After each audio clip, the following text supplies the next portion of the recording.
Hello everybody and welcome. This is Muhammad Said and you are watching ELT Issues. So basically I've chosen this program in particular to discuss with you some of the educational issues that English teachers face in different countries in the world.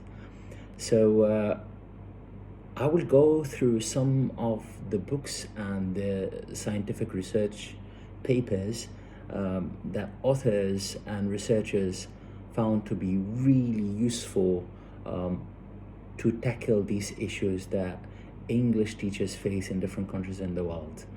And this is the first episode, and on the first episode we will discuss together the native speaker fallacy. So basically, I've got the chance to teach English in different countries, and I taught different contexts. But it's quite interesting that in every single country, I have noticed the same issue. And this issue was preferring the English native speakers over the non-native English speaking teachers. And this is what we call the NNEST over the non-NNEST. NNEST as in native English speaking teachers over the non-NNEST, which is the non-native English speaking teachers. Particularly in some countries like Saudi Arabia, China, and other countries where they would give higher salaries and more opportunities and more chances for native teachers, okay? And they don't give the same chances to their non-native English speaking counterparts. So I don't want you to misunderstand me, guys. I am not against native speakers in any way, okay? I do believe that there must be a kind of a harmony, and I do agree with many researchers like Robert Phillipson, who highlighted that the best teacher is the whether native or non-native, is the one who present the good model to the students to be a successful learner. So let's just go through this from the very beginning.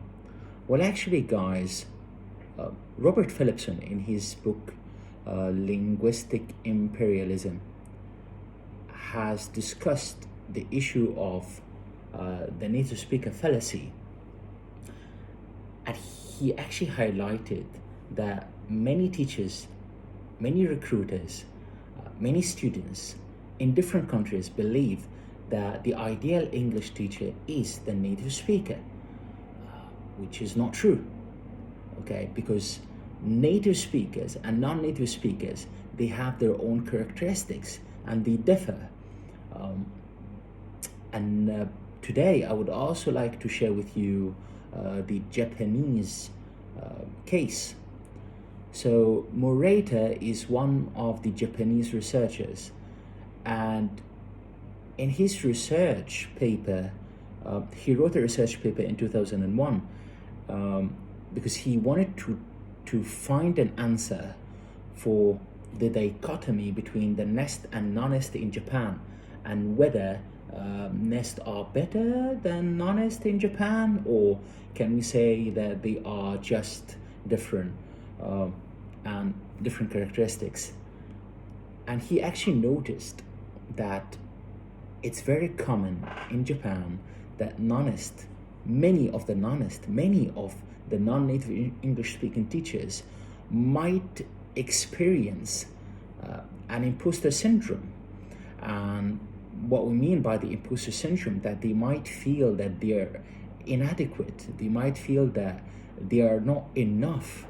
So he suggested that the best way to tackle this issue is by creating an English community for the non-nest, where they have the chance to communicate with their native counterparts, and they discuss together, and they kind of acquire the language from their non-nest counterparts. And at the same time, it was important to share with them the advantages that they have as non-native English speaking teachers, because they do have advantages, and one of these advantages that they can present a great example to their learners, because they are successful learners, so they can show their learners how to learn English, because they are a great example of learning English.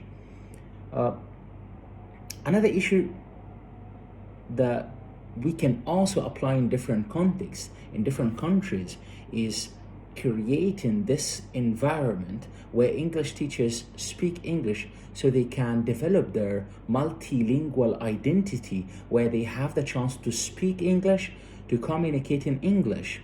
Okay, I would also like to highlight another research by Lassa Gabasta and Manuel.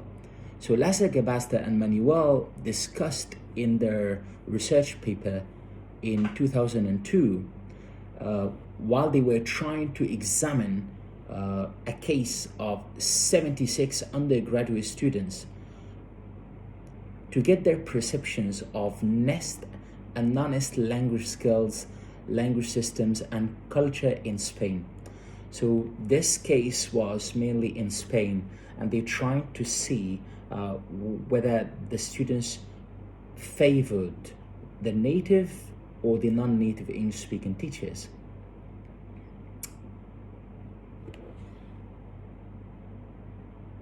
They actually agreed that the students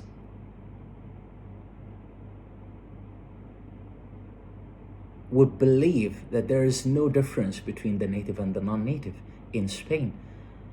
They noticed that there is no difference and there is no particular preference. They actually believed that the native English-speaking teachers in the areas of vocabulary, pronunciation, speaking, culture, and civilization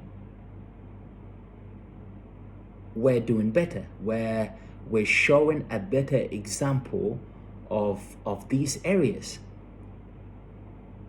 But they also preferred the non-native English-speaking teachers, the non-NNEST, in the areas of grammar, listening, reading, and learning strategies.